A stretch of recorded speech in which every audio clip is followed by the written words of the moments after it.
change the resolution of the screen. Okay, we're cooking here. We're streaming.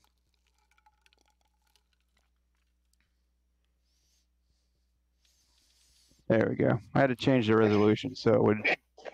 Yeah, that looks better. Okay, we're streaming, guys. So Jeffrey, whenever you're ready here, take it All away. right, so what I was doing is just kind of showing some of the stuff that I've learned in the past few, I guess, weeks is the best way to say it. Because I started working on, um, in my triplane project, I was starting to work on animations, and then what I wanted to do is actually, I kind of got this idea of doing some bush plane modifications.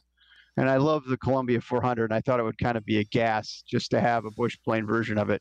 As it turns out, um, it is nearly impossible to taxi um, as it is because it's differential braking only, and I guess with either gravel or dirt, it just swerves all over the place, and it's pretty hard to control. But that doesn't necessarily mean that the process that I went through to learn it wasn't worthwhile. So, but I just kind of wanted to give you guys as a background the workflow of how I did it. So you can see here, and if I turn off, well, I can actually just dump this out, or I can actually probably more likely, let me start from the blank file. So what I did is I didn't make a copy. I just created a new aircraft within the Columbia 400. And that way I didn't have to double up on resources.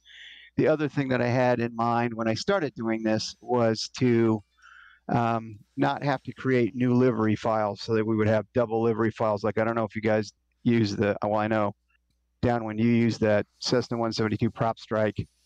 And if you want to if you've got a bunch of existing liveries to port it over, you've got to recopy all those liveries and change it to underscore Bush. So I wanted to avoid that just because it was, a simple mod, if nothing else. So, but what I started with is standard aircraft. And you can see the tires were small, and I wanted to start by adding um, new, new bigger tires. So I started by first saving it. Let me save it as a new one, and I'm just going to call this one Bush 1. And the first thing that I did was delete the old gear file. So I went into miscellaneous objects, went down and found the gear, and just cleared it so I could know what I was dealing with. Then what I did was go to Expert, Invisible Parts, and turn on all the gear so that I could see what was going on there. And then I didn't want these fairings, right? So you can go back into landing gear and turn off the faired wheels. Right, I'm sure this is not new to everybody. And then it was a matter of changing the right wheel size because the wheel depth and everything else is what obviously X-Plane is going to use to determine ground clamping and heights and such. So I go back into landing gear and check all of the tire semi-radiuses and the width. So this is, and I think this is in feet. Yes. So because it was a 22-inch tire that I went to by 8 inches wide, I know 22 inches is 11, so I think it was 9.7. So I changed all these radiuses to 9.7, which was 11 inches, right? Okay, and the tires are getting bigger over in that visualization then. Right, and if you can see that, yeah, we'll see the tires grow as we do this. And then this was 9.7. And then the width, again, this is a half width, not the full width, right? So an 8 by 20 or an 8.5 by 22 is 8.5 inches. So half of that's 4 inches. So this probably isn't exact, but we can say it's a third of a foot, right? I think that math is close enough for what I'm worried about. And then, so you can see here that these tires got much bigger, right? So that set the standard. And then what I did was export it, and we already went through that, yesterday. so you can review the video from yesterday if we get to it. But I essentially just went to the where was that export special, I think, right? So I exported it as an OBJ, okay? And then what that did was bring in this file, and let me shut off this collection. Okay, so that's the OBJ that that plane maker exported. That's correct. That is the OBJ that PlaneMaker exported. And as you can see, Okay, and the you know, process to get it into Blender was the same as you had done. So I could do a quick new file here. Oh, you know what? I'm sorry. You're right. We did that different. So to import it, though, I got to start with 279. okay. So Blender 279 used the importer, and then Correct. saved it as a Blender file, and then opened it up in the 2.8. Correct. So I'd go into Blender, create a new file. Oh, wait, no, I don't want to do that because I just want to delete these. Yeah. And then I'm going to import through an X-plane object, and it's probably still kicking around. So D Flight Sim, or let's see if I put it in developer. Let's see what that looks like. That is not the right OBJ. I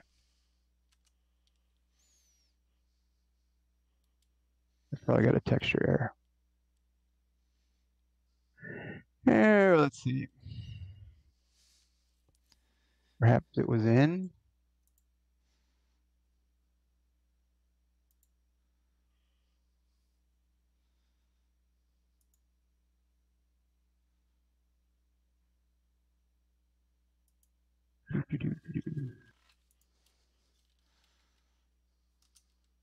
That's the cockpit OBJ. Well, let me just go create it again. In the root X-plane folder, is it? No, it'll be in the file that this was in. So let's just do a OBJ from aircraft. Oh, it's same folder as PlaneMaker. Okay. That's the root folder of X-plane then. Yeah, you're right. You are correct. Well, so I need to go file up PlaneMaker. Oh, I did it. I'm sorry. It wasn't an OBJ. I exported it as a an STL. I don't know why that's not working. So if that's the case, then can you import the STL right into 2.8, Blender 2.8? I probably can. And I'm sorry. Let's try that. Dive. This is what you're talking about. It coming in where the axes are off. Yes. So this was. Let's just get rid of. I don't know why I got two files running. So let's get rid of this one. Don't save it. I will open that file, but I'll create a new file just so you guys get the hang of what I did. Yeah, this is awesome. If you go through all the steps, then as we get back in here, we can kind of dissect this. So thank you for going through the details. Yeah, no problem. So I deleted that. I will do, I think I can import that STL. Of course, that menu pops to another screen. And that was in my root. And then, of course, with 2.79, it's all single click. And then with this 2.8, it's double click. So like I said, you get a little bit frustrated going back and forth between the two. And there's the bush. So again, basically, as you can see, Blender now follows the standards for double click selection and stuff. Right. So here we are. It's nosedive, and I know it's too big, so I can just rotate this by holding. Actually, I want to limit it to the Y. I think the X-axis. Yep. And then I'm holding down Control. And if you look at the upper, by holding down the Control key, it's snapping to 5 degrees. And if you look at the upper left corner of my screen, you can see the rotation. Or you can just, at this point, you can just let go and type in 90 and press enter and it'll do it. I didn't. That's a good trick too. So I didn't know that one. No. So thanks for that. Yep, no problem. How do you pick the x-axis? So only the x-axis. So just to go back even a half a step further. So this is it. Before it was unhighlighted, I grabbed it just by tapping on it, and then I hit the R button to get it in rotate mode. And I'm actually, you can't really tell from this view. Maybe if I open up. No, that's not what I wanted to do. No. Sorry about that. Let's go here. I want this here. This needs to be a viewport. All right, and I'm trying to grab this and hopefully go this way. There we go.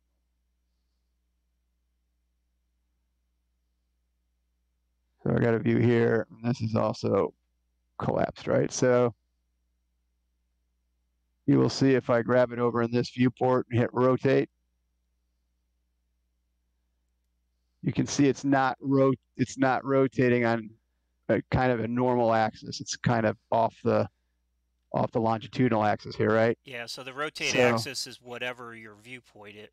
You know, if you don't confine it to an axis, then it defaults to whatever the viewport axis is.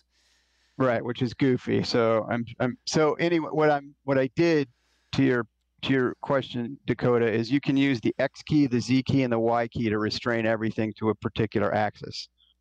So by hitting the X key, I know that I'm now rotating around that X axis, and you can see in both windows now that the tail's striking right through the Y longitudinal axis, right? And then if you accidentally hit the wrong one, you can switch to a Z or switch to a Y.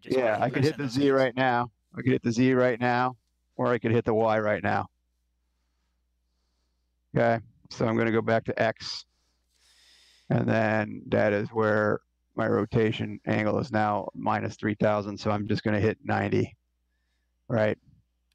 So that's locked me down to 90. And then Jeffrey, I know when Blender 279 had a thing where you could turn on where it would show you the keystrokes that you're pressing.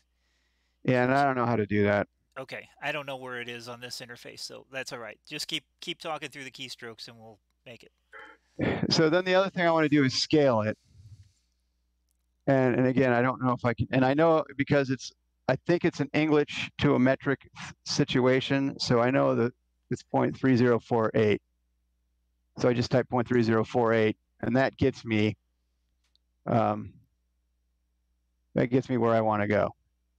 All right. So that's where I got to this model. Does everybody kind of see what happened there? Yes.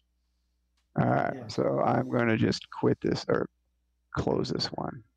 I'll open a new one.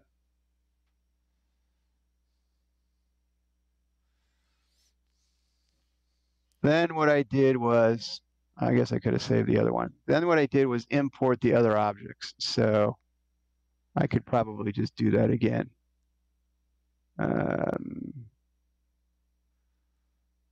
Now maybe I should have kept that other one open.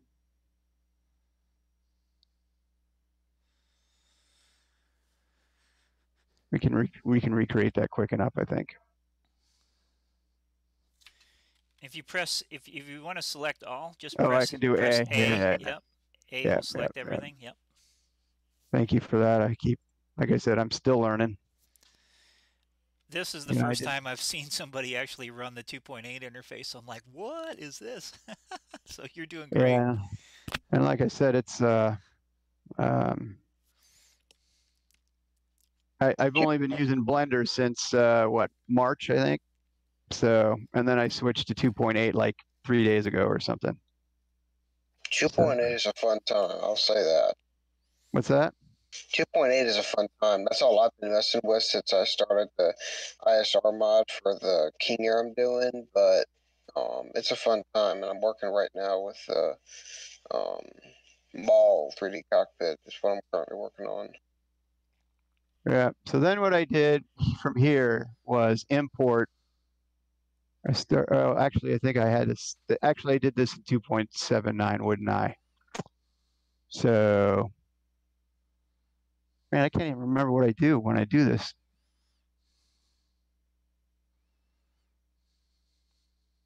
So it's still the same process. File, import. And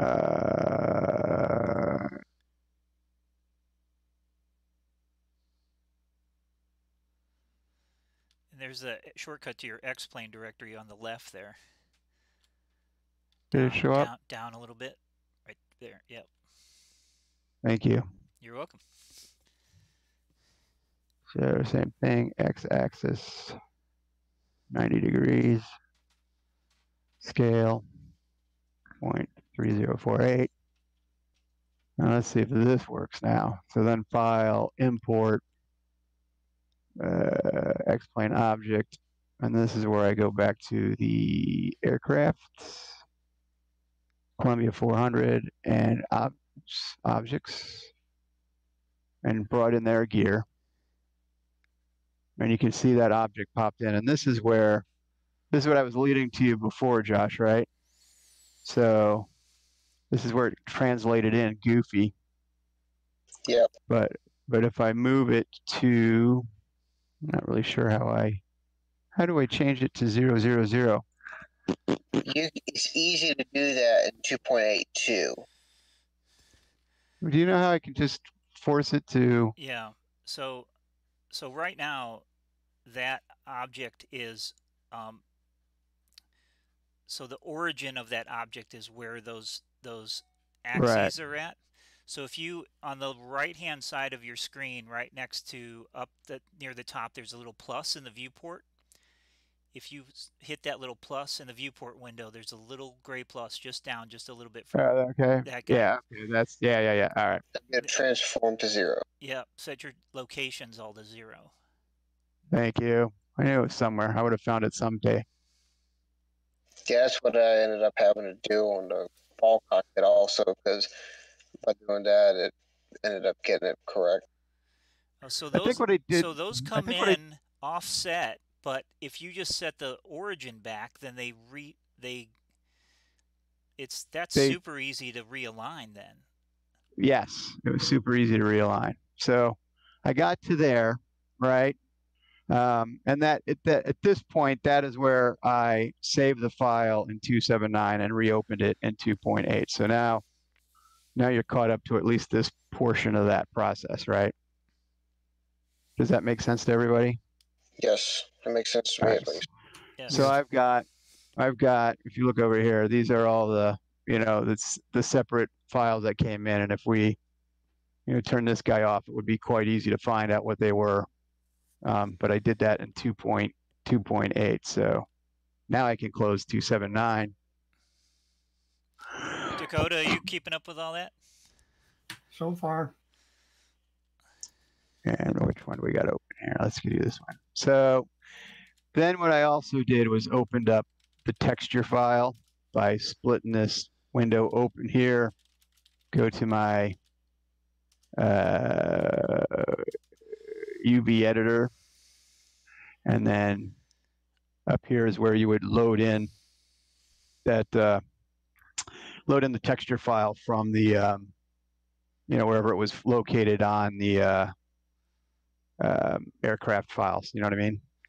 So you would just navigate to that aircraft, go into the objects folder and find it. So, oops, not what I wanted to do. So X-plane, aircrafts, extra aircraft, Columbia 400, objects, and these were all those texture files were located. So I imported that in here, and it's not so important right now, but it will be for in a little bit. So do those? Okay, keep going. I'm not sure if I'm following why you did that at this point, but keep going. I think I did it a little bit later, but so in fact,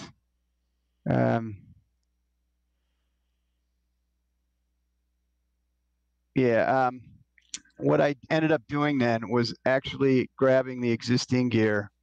Man, I hate to do this to you guys again, but I should have saved that, I guess. And I wasn't really planning, to be honest with you, to redo the entire thing. I thought I'd review it, but this is working out. I think it's kind of helpful. So absolutely, I mean, if you're up to it, I like the going through the whole process, because at some point we'll be here and go, hey, now what?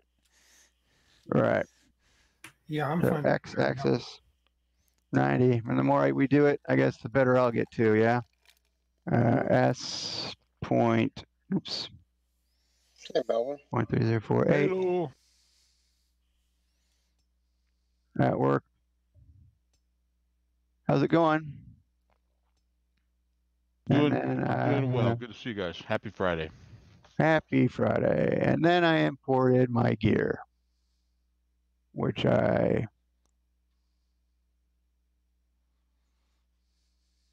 not freeware, extra. Thank you. Like what I do, delete that. Objects, gear.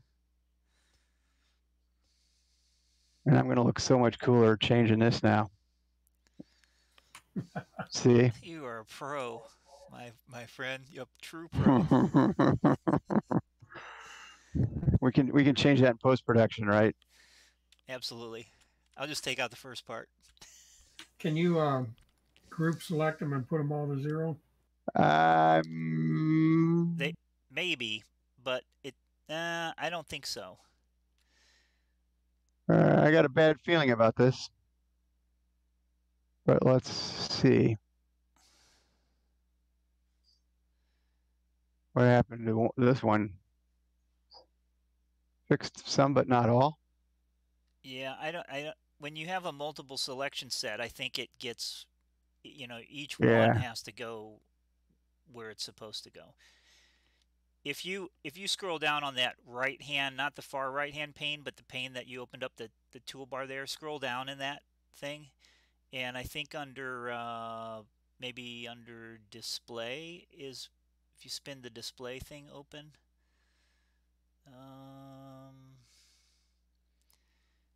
No, I was just trying to remember where the keystroke, there's a setting in here somewhere where you can set up the keystrokes to show, but keep going. Okay.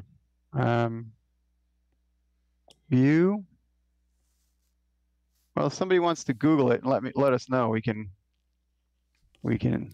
go from there too. Yeah, so let me grab a different computer because I don't want to mess up the stream. But keep going. So back to 0. Back to 0. I also found out on 2.82, you can actually, when you're highlighted over the transform, if you hit the backspace button, it'll actually bring everything to 0 for some reason. In Blender 2.82, they took out the screencast keys, but you can download it now. All right. Well, like we could anyway.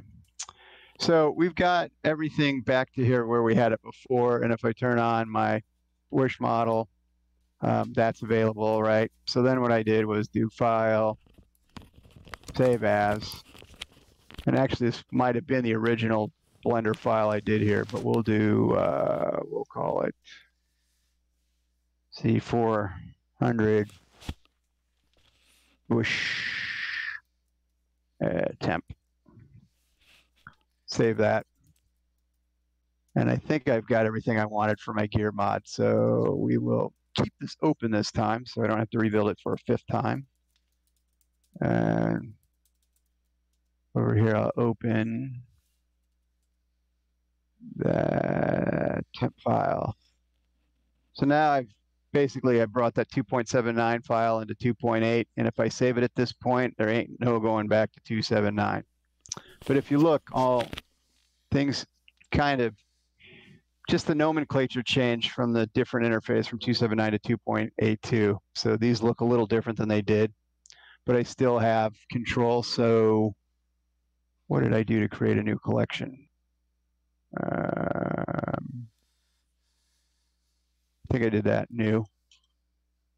And then I'm going to call this the C400 just so I can move this object out of here, and it's going to make it easier for me down the road to, well, one, it won't the way Blender 2.82 exports, it doesn't export by layer anymore, it exports by collection. So collections are essentially the layers from X-Plane to Blender perspective, if that makes sense. Yeah, so it's an infinite number of collections then at this point. That is correct. As many of these as you want. And if we go to scene, it works the same way. So if I go to scene down to export, you'll see it just says collections as opposed to layers. And then each of my collections are up here. So the C400 collection, I could call this one gear. Right. So now I can set this as an exportable collection and this one is not, just like we used to do in layers, right? Does that make sense to it does to me. Yes. Right. Yeah. And if you didn't work with exporting in layers in 2.79, you don't really have to worry about it. Just know that anything that's exported in this collection layer up here, anything under that will be exported as part of the OBJ called gear. And you'll notice I can change it here if I want to as well. I can call this C400 push gear, for instance. I do want to set this as an aircraft part. I know that yesterday Downwind was working with cockpit parts, but in this case, it's not a cockpit part, obviously. And then here is, I know that, and the other thing, this doesn't do auto detect anymore either. With regard to the textures, auto detecting textures. Yeah, and in fact, I always had a lot of problems with that anyway, so I always turned it off and just manually entered them because it would kick up errors for me when I didn't want, for some reason that I never figured out. So here would be where I set that texture to that aircraft texture, which is this one, I believe. So this is what it's going to out, and all that really does is sets the texture file name in the OBJ, and we could talk about that more later probably. Yeah, so when you brought in the OBJ of the gear, then that should maintain all of the UV mapping and texture coordinates. It does. And to go through, well, we're going to get to that in a second, so we don't have to do that right this second. That's a whole other lesson in of itself, but I just wanted to verify that that was indeed the case. So then the process, well, one, I'm turning off the aircraft, and the only reason it's nice to have around is it helps you just kind of visualize, because we're going to do some manipulation and modifications. So the first thing I just would do quickly is go through and figure out what everything is. So I'm turning off the aircraft so I can see better. This one is, I'll just call this a front cowl, or actually we'll probably be more likely to do, yeah, I think I organized it a little bit better than that, like gear cowl nose.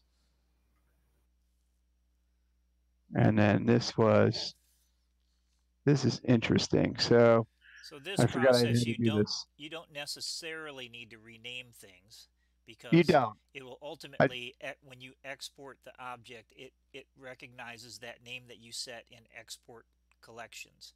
That's what the file ends up at. But from an organizational standpoint, this is just for the artist, in this case you, Jeffrey, to keep track of which one is which. So in this case, it was really important kind of for me to find the gear, the gear itself. So that's, or wheels. So let's call this wheel nose. And this one I will call wheel left. And I'm naming them this way just so they'll group, here, as opposed to left wheel and left and nose, nose wheel and right wheel. They'll be all over the damn place. So wheel right. I call this my European naming system. Like they do dates backwards, so we may as well do words backwards. Well done. Thank you. So if that makes sense to everybody, right? So the first thing we can do is now we're going to just turn off these other three because they are in the way. Other four. Turn my other gear back on, and then you can see how different the wheel size is. It really helps put it in perspective, right?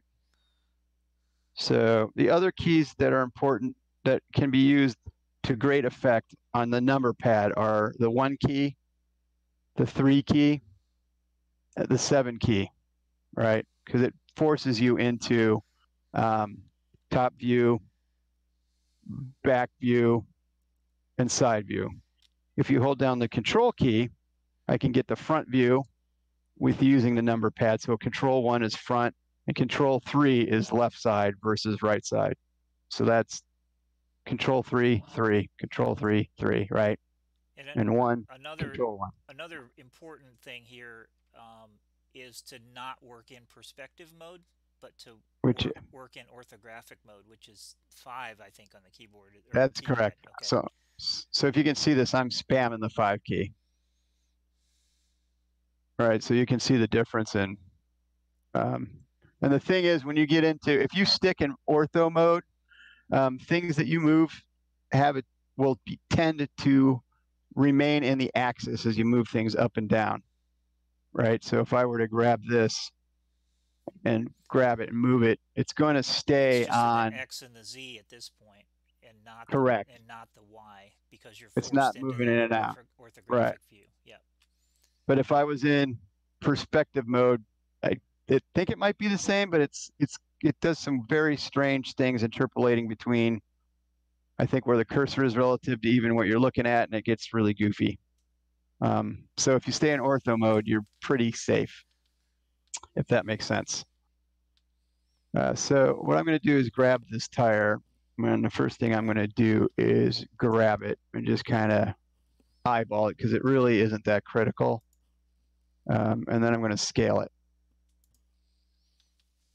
And you can see how the origin moves. So the one thing different in 2.8 is that the cursor doesn't move around with the right click button anymore. You have to come up here and select cursor, and then you place it with the left mouse click. So I am going to do cursor to active. No, cursor to selected. No, edit mode, all. There we go. So I know I jumped through that, but like I said, I'm teaching myself. So just so I will slow down. So I wanted to scale. The scale will work around the cursor. All right, so this is like more for Josh and Dakota probably than Downwind, because I know he knows about this. So the scaling works around the 3D cursor.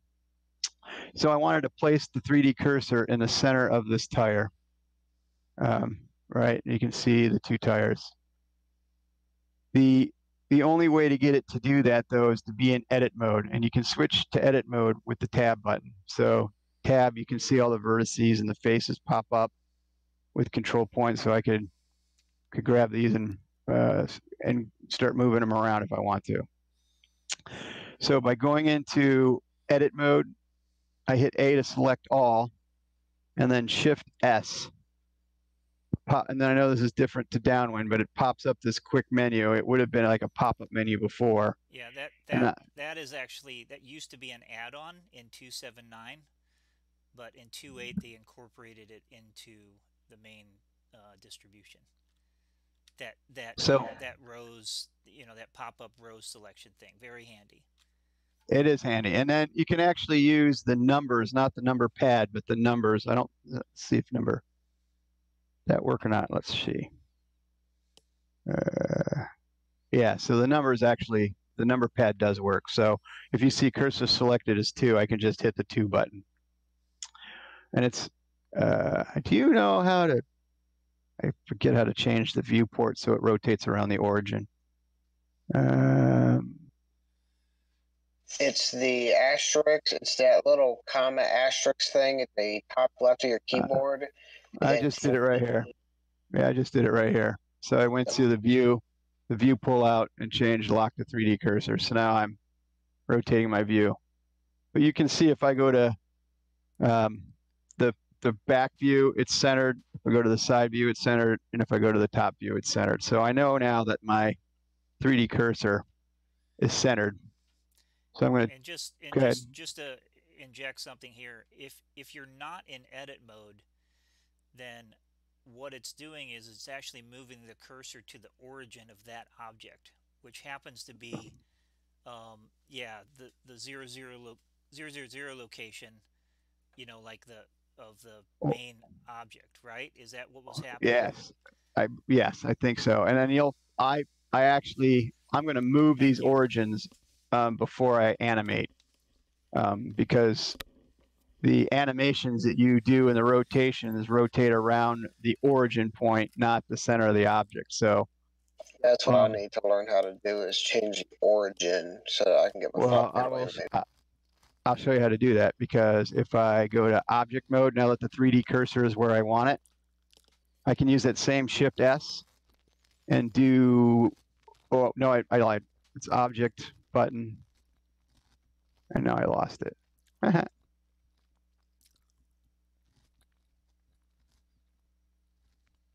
And object mode, object, because I click something, and you can go to object button, set origin, and then I'm going to set the origin to the 3D cursor. And that pulled that little orange dot origin point to the center of this wheel. Oh, sweet. And that's what I'm going to need to do later for animation. But for now, what I'm trying to, and go ahead. Dakota, the just as a basic understanding of Blender, Blender has two modes. One is object mode, where you can manipulate an entire object at a time, and then it has edit mode, where you can edit individual faces, edges, and vertices of the selected object. And again, like Jeffrey said, the tab key toggles you between those two modes, and if you look in the lower left-hand corner, it shows like he's in edit mode right now. So that's a fundamental thing that you kind of need to understand when modeling things in Blender, because you're in and out of that all the time. And there's a shortcut tab. You can just tab in between the two, and you will use the tab key a lot. In fact, I think I've already worn the T off the tab letters on mine already in a few short That's good to know. Thanks. Yeah, and then the other one that we'll talk about later is the other one you use a lot in edit mode is the Z. And if you look here, I almost wish it didn't do this, but you're going to switch to wireframe mode a lot as well. But we can, that's more when we start creating and new objects, and it probably won't even, I don't know that we'll even be able to touch on that much today per se. So now I'm in actually object mode in wireframe view, which is also kind of sometimes handy, but more often than not, I prefer to look at it solid, right? So back to where we were, I've now got my origin centered on this tire. I've got the 3D cursor centered on this tire. If you remember, we, we're still, too small. So, if I wanted to, I can now do this. Let's see here. I can go move this out of the way. I can grab this guy, go to edit mode, and I can grab. You're in perspective mode too, by the way, somehow. Yeah, probably. Shouldn't have been, but I think I find it easier, and I switch back and forth quite a bit. So this is, if you notice, when I did the grab, and this is important to understand. And by the way, A won't automatically deselect in 2.82. Like, I'm hitting A right now, and you'll see that it's not deselecting as you would expect downwind. If you double tap A, that's how you deselect all. So all is select all, double tap is deselect all. Okay, thank you. So that took me a second or two, by the way, of like, in fact, I Googled it. I'm like, why can't I deselect all? Anyway, so you'll notice that when I grab, I'm trying to grab this entire section of the old tire, but you'll see when I spin it, I only grabbed what I could see. Fair enough? Everybody see what happened there? So that's where you're going to start using that wireframe mode a lot. So now what I can do is the same process. I'll deselect all, grab with, by the way, this border is called a border select, and it's the B button. And you will see that I now selected everything. Plus I selected all this stuff here in the middle. I really don't want the shaft selected. So what I'm going to do is come down here, select edge mode, and then shift select all these edges that I don't want.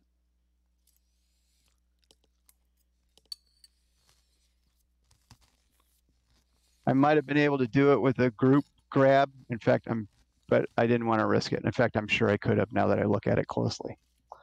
The reason I'm doing this now is I have isolated all of the vertices that are part of that gear, right, that wheel. So now I can use that Shift S key, cursor to selected, and now you'll see that that 3D cursor is in the center of the old tire, or the poorly modeled tire, right? Does everybody see how that worked? Yes. All right. So back to object mode. Oh, you gotta be kidding me. And I can't. I don't know why it does that sometimes. It's probably because I don't know the interface. Okay. So back to object mode. I'm gonna, in this case, set the left wheel to the right wheel. The right wheel. I want to move this guy to that 3D cursor. So I can, yes. So Shift S, selection to cursor is going to pop that tire right to the center of mass of the imported X-plane tire, right? Everybody cool with that? Yep. Cool. All right. So now, just so I can see what's going on, back to solid view, or yeah, solid view. To force to the side snap and ortho, I can still see the outline of the object. And I'm going to hit the S key and scale it up. And you can see that it's not quite perfect, but close enough. So again, it's tempting to make it exact, but it is absolutely not required, because when it comes right down to it, it's visual. So if it looks close enough in this kind of a view, it's certainly going to look close enough in the sim, right? So, but you will also notice that this tire is now much wider, right? And we know that this tire is pretty darn close to our 8 inches wide, and we knew that the height was 22 inches wide. So now I'm going to do kind of a different operation. And by turning that wheel on,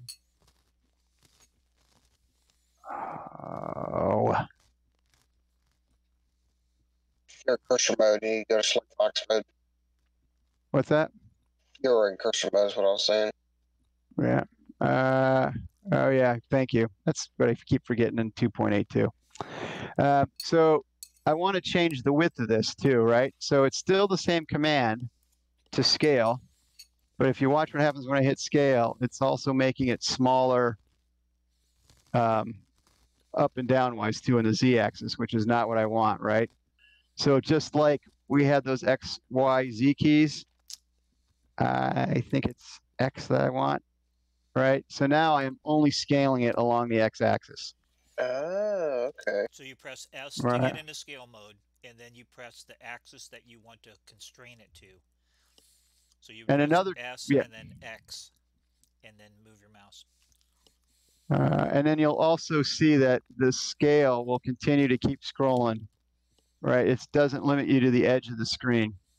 You can just keep going and going and going and going, right? So I got to be careful too, because you can invert it. If you go to the left, I'm actually inverting it. I flipped it inside out if I do that. So you kind of want to stay on the same side of the cursor. And I'm just, again, going to manually. And any time here, if you get confused, I think in the old Blender, you could hit escape at this point. It'll throw you back out without doing anything. Correct. I just hit escape, like if I wanted to get a little closer. And by the way, when I pan it, I'm using the mouse wheel to scroll in and out. But if I grab with the middle mouse wheel or the middle mouse button, you'll see I just start rotating. Oh, look at that. That's what pops it into perspective. When I grab it with the middle mouse, it's forcing it in perspective. So middle mouse grabs it. To pan, you have to hold down the shift key and then use the middle mouse, and I can move it around. So I want to just get it a little bit closer to where. And then for us with trackpads like me, the little hand button up there just below that works for me too, with me being a trackpad type person, because I don't have a mouse. I didn't quite realize that too. That's cool. So you can just grab this and move. you don't click it and let go of it. You just kind of hang on to that little hand and be able to move it around. So presumably this is zoom in and out. All right, good. Does that work when I'm, no, they go away when I'm scaling. Okay, so back to scaling this guy, hit X. And I'm just kind of visually lining it up. You can see right here, this shadow edge. I'm just catching it and lining it up. What is cool about this is even though I manipulated that object, because I didn't change or add any vertices or faces to that object when I manipulated it, it did not change the UV map in any way. So if I were to go back, sweet. So if I were to go back out, it would still be fully mapped around the tire, even though I made that tire twice as big. Now, the image gets stretched twice as big, but I can still, it's still mapped to the exact same proportions at the same spot on the texture as it was before. So that's can be helpful. So basically that's what I did for all three of the tires, right? So then to animate this, I've got the origin set to the center, and everything is good to go. It does helpful to know that the tire is going to be rotating, towards the front, right? So towards the front of the aircraft. So I want the thing to spin like that. Does that make sense for everybody? Yes. And I just know from experimenting that works the way the data ref is going to provide the data to this tire in the sim. So two things you need to kind of know when you're setting up an animation is one, how you want to animate the object, right? Like what positions you want to be in, how many steps you need. I think in Dan's video, he only did 2 keyframes, a start and a 90-degree keyframe. I had read that is not that reliable. So for something that's spinning 360 like props or wheels, I actually give it 5 keyframes: a 0, a 90, a 180, a 270, and a 360. I guess that's 4. Is it? Yeah, 0, 90, 180, 270, and 360. Okay. The way we do that is actually a lot more straightforward than you might think. You have to be in object mode. You'll notice that I actually have a timeline sheet down here. And by the way, you can move in split windows to your heart's content. Downwind for your perspective. This is another one that I had to Google. You know how before you could grab it at the same corner and try to. I swear this has never worked before doing that. It just did it what I expected it to do. You can also, you can right click on there and hit join. I swear this did not work the first time I did it, but okay. Anyway, I had that too, so I feel you. So you can split windows, and then the other kind of nice thing about the interface that is really special is if you get these even like remotely close, now they work. Oh, I thought they were going to work together. I've had it work together before. Maybe it's because I did that. Yeah, so now they're linked. So I can kind of keep these all together and move them around to set up the workspace I want the way I want to. And for my own preference, I like to keep my UV editor over here and handy. And I play with these for different things at different times, but it's kind of an aside. So setting up this animation, right? I've got this. Well, now the good news is in this, I can actually keep forgetting I got to change out of cursor mode. I think the W key, no, I guess not. The W key lets me switch through to this. I'm willing to bet there's a shortcut key to get me back to the cursor. I think maybe it's spacebar. Yeah, I think spacebar twice will get me into that.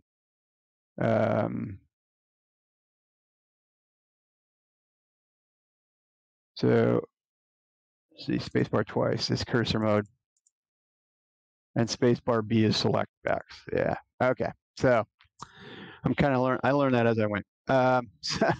Select box, Shift S, cursor to selected.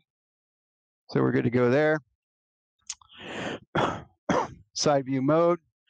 The first thing I want is this thing is set in the normal mode, and I've got my keyframes along the top here. So first keyframe I'm going to set to is 0 or 1. Actually, there is no keyframe 0 in Blender. And to set the scene for this animation, I'm just going to click the I key, and it wants to insert a keyframe, and I want to do rotation because that's all I want this thing to do is spin around, that its origin. So I hit rotation, and you'll see a little yellow diamond has appeared. Correct, I for insert. So then the next one is 5. I want this thing to go to 90 degrees. So back in this viewport mode, I can be anywhere. I'm putting the cursor on purpose above it just because it makes it easier for me to keep it in perspective, but it could be anywhere in here. But I'm going to put it here, hit R. It lets me grab it, and you can see I'm rotating it. And you can see in the lower left corner down here, it's giving me the degrees of rotation. At this point, I can just type in 90. So it doesn't necessarily show, but that has been rotated forward 90 degrees. All right.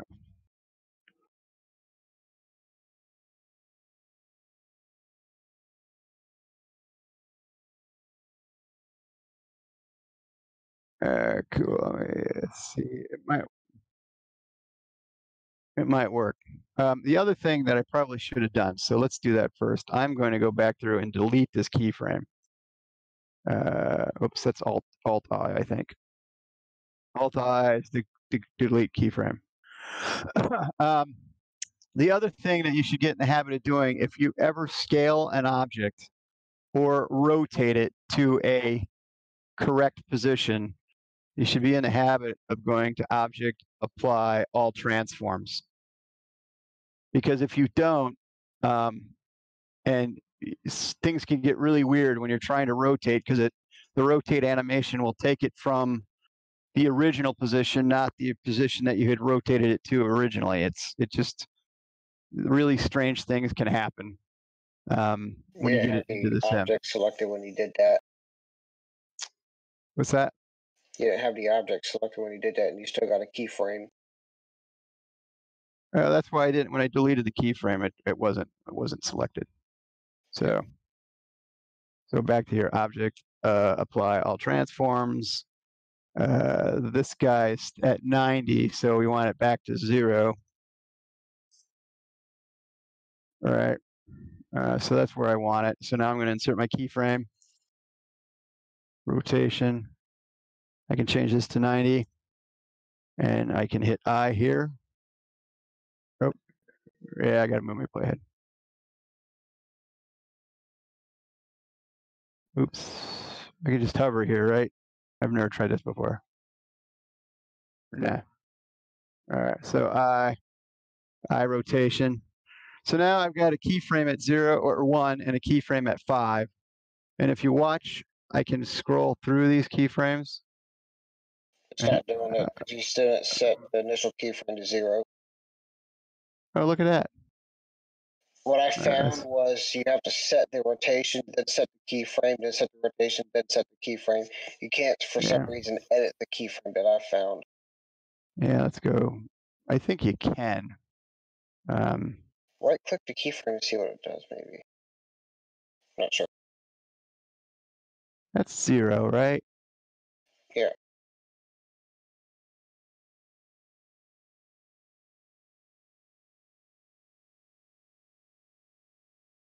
I don't, it's not moving. All right, so let's start over. Maybe.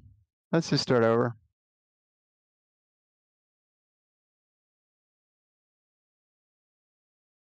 All right, so this is, oh, now the origin moved. I think I backed up too far on something. We might have.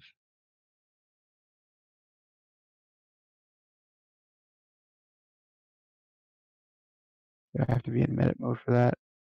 No. No, okay. Cursor to selected, object mode, object, set origin, origin to 3D cursor. Thank you. Stop changing it. All right. So everything is copacetic. I think something got goofy over here. So now we're back to where we were. Sorry about that. Everything's out of rotation. Origins are set again. I'm going to hit I for rotation. I'm going to change my keyframe. I'm going to rotate it till it's 90.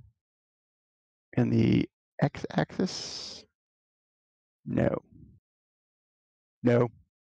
No, I was right. X, yeah. Doesn't seem like it's rolling though. It's on there right now. It was down there. There we are. So it's rolling 90 degrees. Right? And then I can hit I for a rotation keyframe. And if I'm very, very lucky this time, now you can see it moving.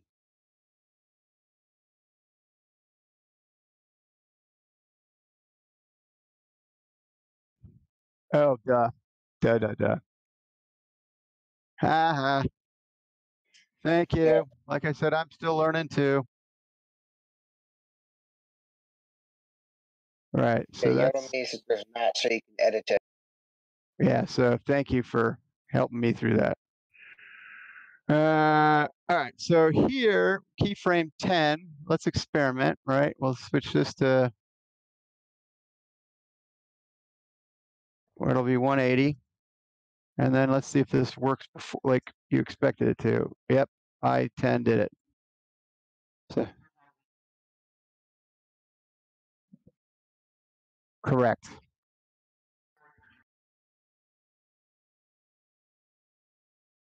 Oh, Right. sweet.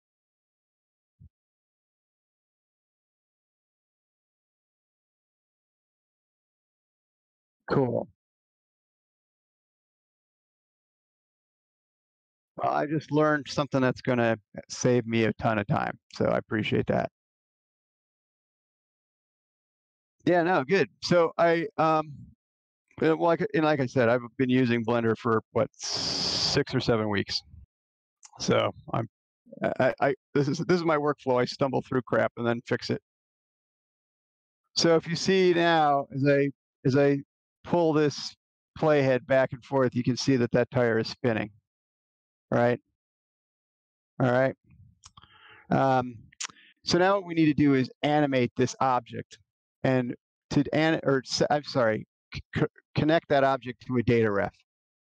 So by going to object properties, and just so you understand from an X-Plane to Blender in 2.82, this exportable object is another way for you to export if you so choose. So you can export by individual objects. So you can actually, like you did with layers, and like we do with collections, you can also do the same thing one object at a time or one piece at a time. That being said, if you leave this off, but it's part of a collection that's exportable, it will still export as part of that bigger object. All right. So if you do, in other words, if you check this, it will create a second OBJ file for just that wheel. And that's not what we want to do here. So I'm going to add a data ref. And the data ref path is, I have got this written down somewhere already. Well, I mean, we can go through the process if we want, although I didn't preload X-Plane.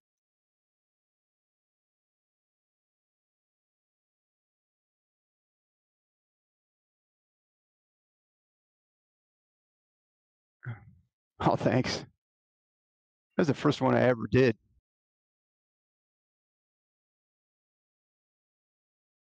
All right. Is that a Hawaiian theme? Yeah. It's actually where I end up getting my call number to my call sign 410 Hotel Alpha. If you squint, it spells aloha. Oh, It was actually Rob that suggested that, because I was going to do it like I think I was going to suggest like 4 Lima Oscar Hotel Alpha, and he was like, well, I mean, you could use it in VATSIM, but it's not really kosher. So, so this is actually the Bush aircraft, and I'm just going to bring that in.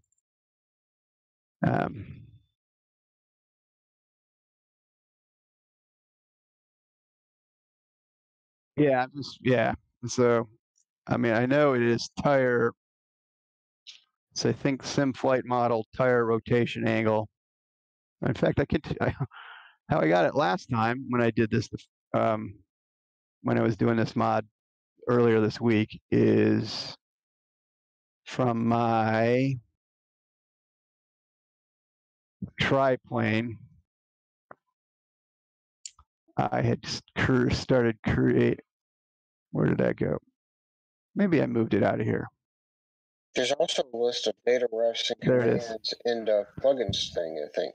There is, but I'm kind of making my own narrowed down list of stuff that I know I'm going to be using a lot, and this was the one. Oh. Okay. So these are the ones that I was using for. This is the one for the wing elevator. This is for pitch ratio. I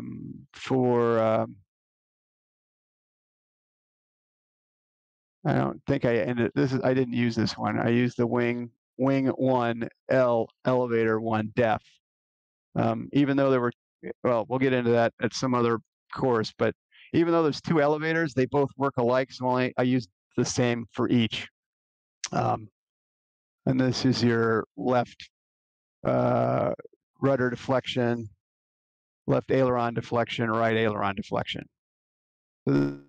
Needed while X-plane continues to load. So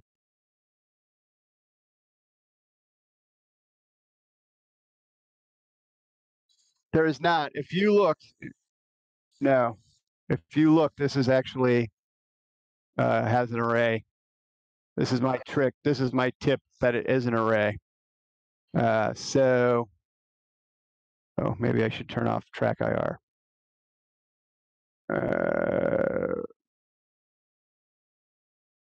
And so this is actually what I want to fix here. If you see that my gear is off the ground and deflected out, which means at first I thought I had to remodel everything and turn the wheels down, but I actually realized I have got the gear, what the hell is that?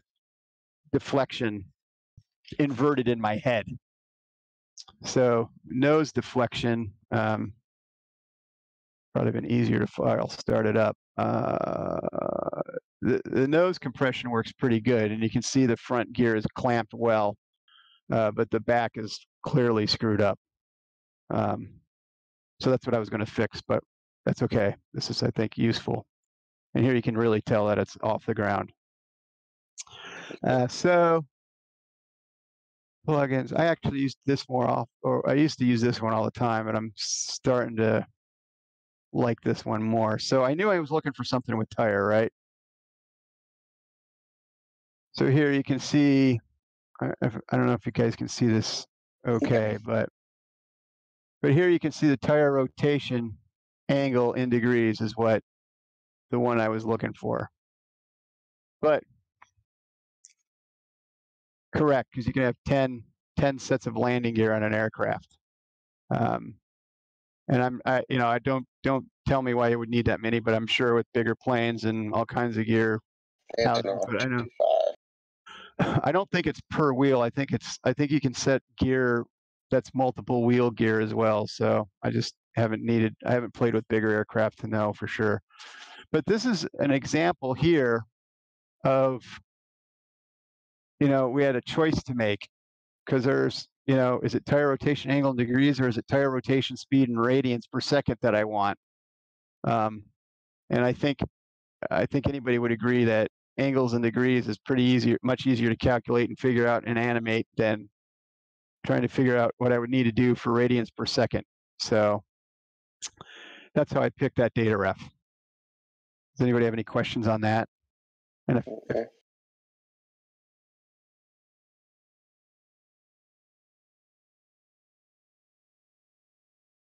That's going to be in Plane Maker.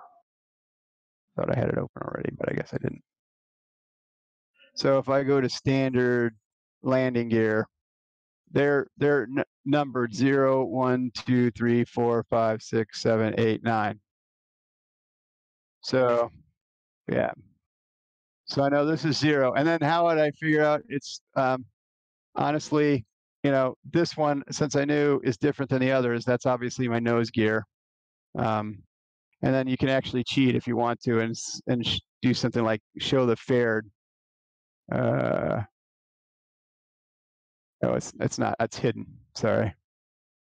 Let's go to expert visible parts. Turn these back on, and you can see here that one fared one is there's only one that's fared here now.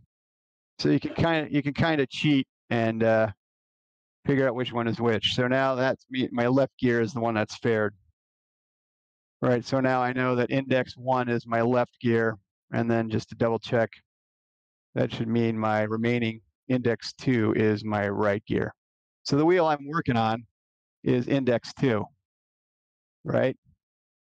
Does that make sense to everybody? Correct. Yes.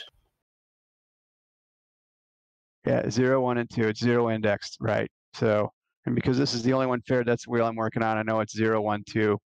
This is the tire I'm working on right now. So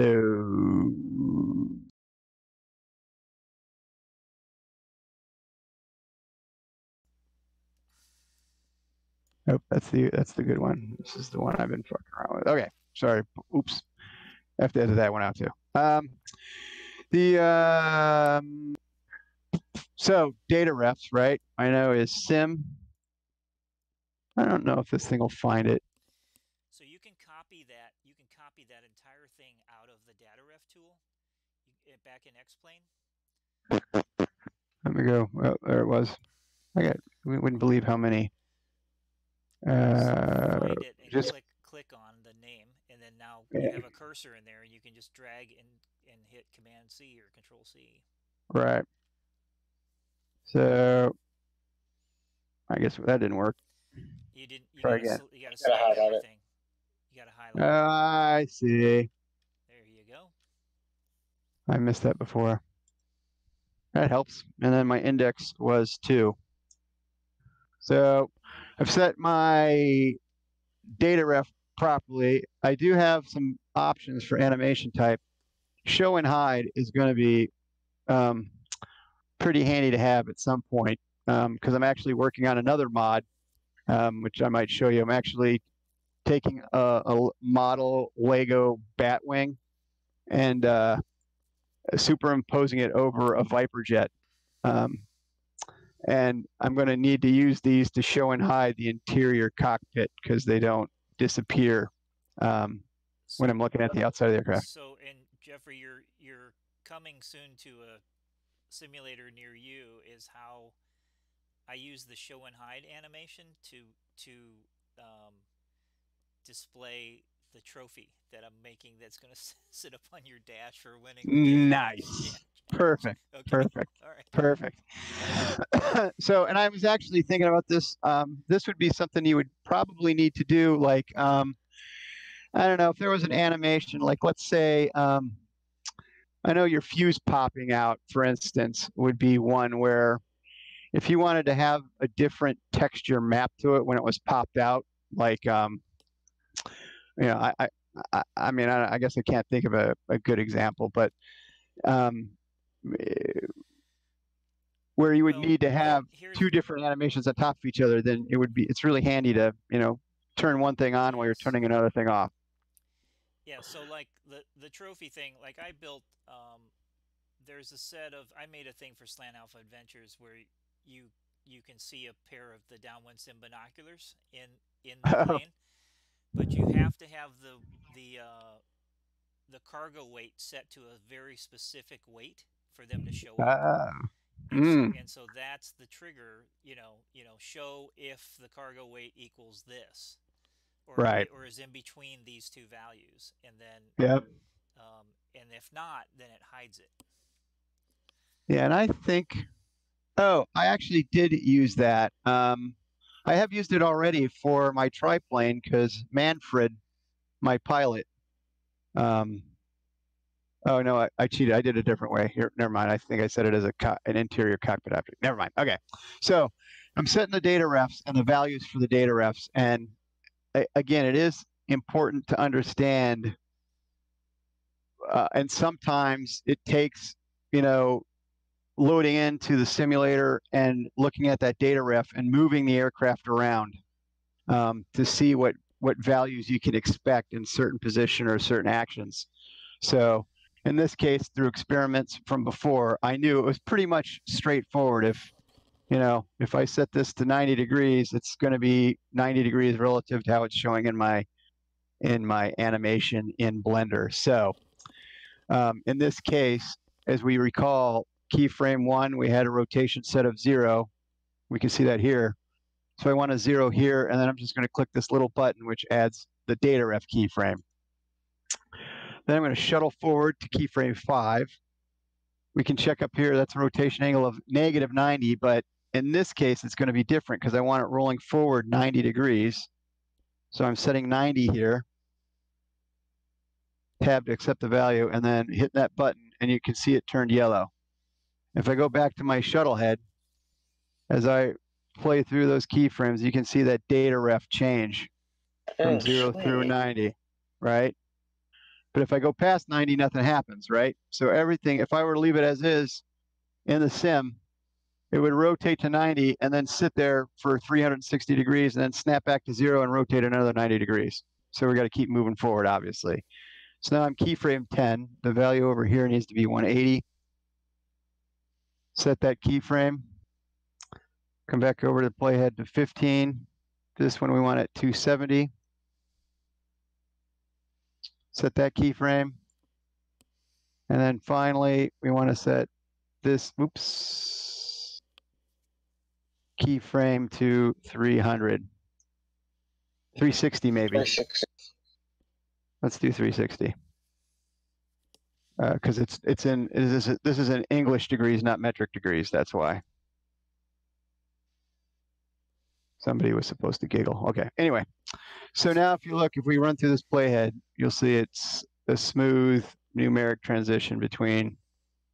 And that's sometimes in some of these animations, if I want to have a little bit more control and look at the data numbers, if I spread out these keyframes, that would make these number jumps a little bit smaller because it's, you can see why, right? It's more resolution per se. More resolution per frame. You don't necessarily need that though. Like no. For it to function correctly, you could have 5 keyframes just at 1, 2, 3, 4, and 5, right? And correct. And snap them. And then X-Plane would figure out the in-betweens once it's in the sim. It will. The only thing I caution you though is if for some reason you got something goofy, like I accidentally put this at -360 when I set the keyframe over here, and you only had it one keyframe apart, you would see 0, 90, 180, 270, -360, and might not realize that's. Yeah, you wouldn't see it start to spin backwards. I agree. Yeah. But if I was over here, you would see it start snapping back, like changing direction, and the numbers go in the opposite direction and going where they don't belong. So that's the only reason Good point. Yeah. I like to have some space. So that is how you would set a data ref. So that has all been done, right? So just as a quick reminder, let me do, I can do solid. So this, I've done that same process to all 3 tires. Now I have animated all of this gear. So if I'm going down here, and this is actually how I have my workflow normally set up, guys. So I've got my dope sheeter that it could also be the timeline. It doesn't really matter which. This I use for texture node editing, which is another session. And this I use because it is the internal text editor. And if the export OBJ command takes a crap, it's going to tell me why right here in this window. So I leave that open because it fails on too often, I guess. But what I was going to show you, if I run through these keyframes, you can see all the animation sequences that I have animated into this landing gear. And I think we can probably do this nose wheel, we can do at a totally different session because it's already been an hour and a half, I think, or close to it. Yeah, this is great. This is probably enough for this one. But yeah, Yeah. Immediately I'm like, okay, let's talk suspension and let's talk this, but we probably should pick that up on another time. Yeah. So, and that's fine because I don't mind. It's like I said, it's not like, somebody's, paying me and wants this gear done tomorrow. So, but you can see here what I meant by the mistake in fact, if there is, I don't think there's, I'm not so sure I can shut individual animations off and on. Be cool if I could, but check mark. Hit the check mark, see what it does. I didn't change anything, yeah.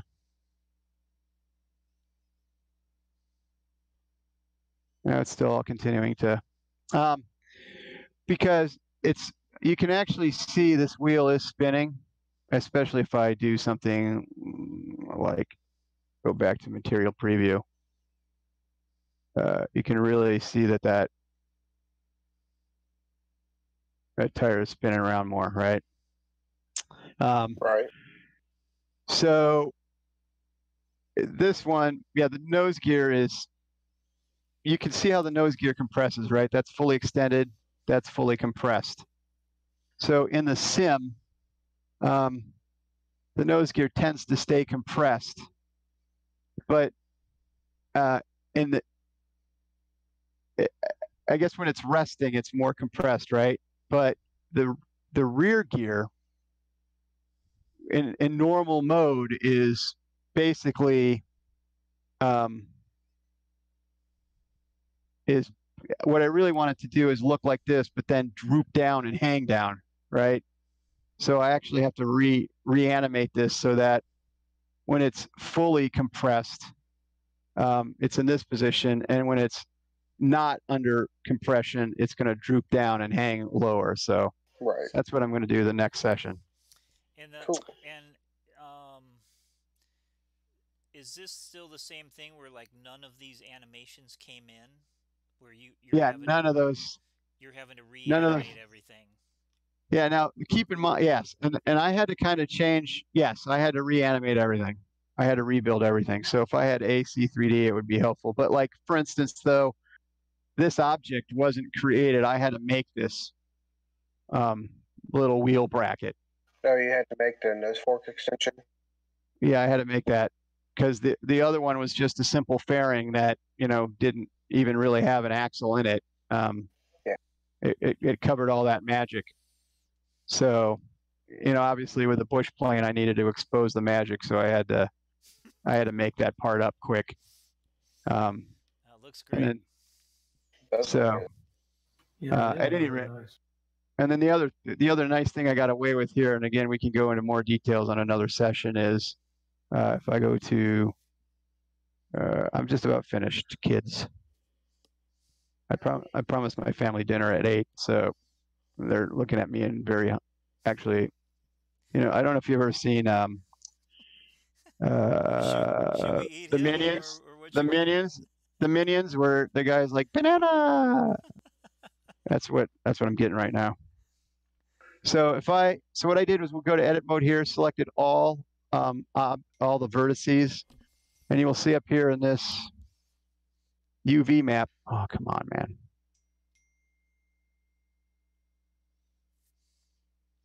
That should have been all. That's kind of really bizarre to be. There we go. It's just not showing so what happened is, like I said before, I didn't want to have to edit any texture files. So I had a dilemma of what to do with how to paint that guy. So I found this thing that I don't even know what it's supposed to be painting, but I thought it would have the right color look. and it even kind of had shading down where it would get, darker near the ground and everything. So it was a process of just pulling this stuff around and moving it around to get it on spots that I like. So Yeah, and in then that case, you're right there is actually the part that sticks out on the nose strut. That's the part of the strut that sticks out of the actual shaft itself. it might be that, it might be that shaft map. In fact, I guess we could. We're supposed to be done. Let's see. Your family's going, hey. And then I want edit mode. Nope, that was over here. That was actually in a different spot, so that's where that was. But what I did want to show you real quick was this tire. As you remember, this is the exact same image as that little tire we had, right? So edit mode, you can see where the two tires remained mapped. Even though they got twice as big, the map over here didn't change. Nice.